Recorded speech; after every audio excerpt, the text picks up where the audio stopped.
Bonjour, aujourd'hui nous allons apprendre à schématiser un circuit électrique. Première étape, repérer les différents éléments qui se trouvent dans un circuit.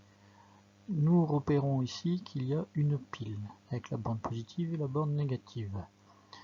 Nous suivons ensuite le courant électrique. Alors nous avons appris que le courant électrique part de la borne positive pour circuler dans le circuit et revenir à la borne négative. Donc si nous regardons, il y a un fil qui relie la borne positive de la pile à l'interrupteur ouvert.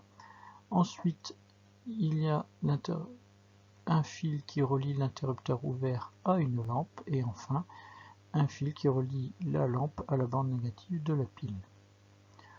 Pour schématiser le circuit, nous allons utiliser les symboles normalisés que nous avons précédemment appris. Donc la pile, nous pouvons placer le symbole d'une pile comme ceci, l'interrupteur ouvert, le symbole il apparaît ici, et enfin la lampe, nous pouvons placer son symbole ici. Pour schématiser les fils, nous devons respecter une consigne importante, c'est-à-dire que le circuit électrique doit ressembler à un rectangle, donc pour cela les traits doivent évidemment être faits à la règle avec des angles droits. Donc le premier fil de la bande positive à l'interrupteur, il apparaît de cette façon.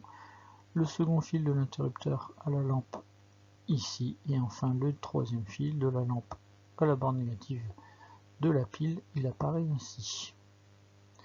Nous pouvons aussi remarquer une consigne importante. Nous avons par habitude de placer la pile à gauche dans le circuit, chaque récepteur sur un des côtés du rectangle, et ne pas placer de dipôle dans les angles.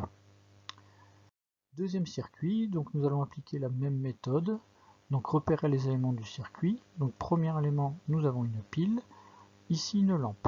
Si nous suivons le courant électrique, donc le courant part de la borne positive pour aller jusqu'à la lampe, il circule dans la lampe et revient à la borne négative.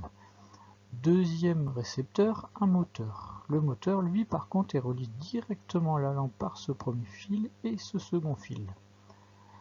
Donc au niveau de la schématisation, nous allons appliquer la même méthode que tout à l'heure, étape par étape. Donc je positionne en premier lieu la pile et la lampe. Ces deux éléments sont reliés par des fils. Donc le premier fil de la borne positive à la lampe que je place ainsi, et le deuxième fil de la lampe à la borne négative que je place ainsi. Ensuite nous positionnons le moteur. Ce moteur est relié directement à la lampe par ce premier fil et de l'autre côté par ce second fil. Voilà. Si nous reprenons le circuit numéro 1, la position des récepteurs n'a pas forcément une grande importance, à part la pile qu'on a dit que nous plaçons à gauche. Par contre, le circuit numéro 1, nous pouvons aussi le schématiser ainsi. J'ai simplement déplacé la lampe en bas, mais c'est la même méthode. Le circuit numéro 2, donc, que nous avons tracé, il apparaît ainsi.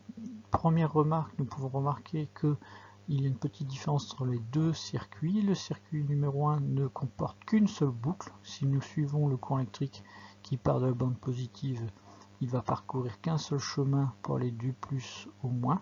Par contre, si nous regardons le deuxième circuit, le courant électrique peut partir du plus, passer dans la lampe et revenir au moins, ou partir du plus, passer dans le moteur et revenir au moins. Donc en fait, le circuit numéro 1 ne comporte qu'une seule boucle, le circuit numéro 2 comporte deux boucles. Dernière remarque concernant le circuit numéro 2, la lampe ne peut pas être positionnée ici, parce que sinon elle va être dans la même boucle que le moteur, et ici non plus, car elle va être également dans la même boucle que le moteur. Par contre, le moteur, lui, on peut le positionner ici, là où il y a le carré bleu, ou ici, où il y a ce second carré bleu. Cela n'a pas d'importance.